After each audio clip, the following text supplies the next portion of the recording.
अस्सलाम वालेकुम दोस्तों, मैं हूं मोहम्मद अमजद और आप लोग देख रहे हैं मेरा यूट्यूब चैनल।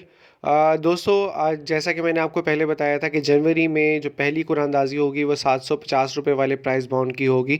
तो आज ये कुरानंदाज़ी कराची में हो रही है और ये ड्रा नंबर 93 है 93 और 16 जनवरी 2023 बरोज़ सोमवार यानी कि आज के दिन ये कुरानंदाज़ी हो रही है।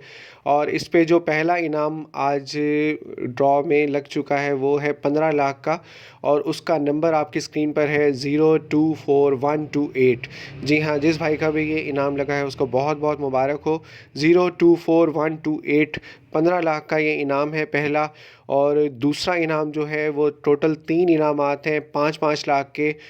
546784 580518 765113। जी हाँ, ये दूसरा इनाम है 5 लाख का। और तीसरा इनाम जो है उसकी कुरानंदाज़ी अभी जा रही है। 9300 का ये तीसरा इनाम है और 1696 टोटल इनामात हैं, तो ये अभी जारी है। जैसे ही इसके रिज़ल्ट्स हमें मौसूल होते हैं इंशाल्लाह हम वो भी आपके साथ डिटेल में शेयर करेंगे। याद रहे, इनाम पर फाइलर को 15% और जो नॉन फाइलर होता है उसको 30% टैक्स देना होता है। टैक्स कटौती के बाद जो भी आपका इनाम लगता है वो टैक्स कटौती के बाद आपको मिलता है इनाम। उम्मीद है वीडियो पसंद आई होगी। वीडियो को लाइक कीजिए, शेयर कीजिए और अगर अभी तक आपने मेरे चैनल को सब्सक्राइब नहीं किया है तो काइंडली जल्दी से सब्सक्राइब कर लें ताकि मज़ीद इन्फॉर्मेटिव वीडियोस आप तक पहुंच सकें। अपना बहुत सारा ख्याल रखिएगा। अल्लाह हाफिज़।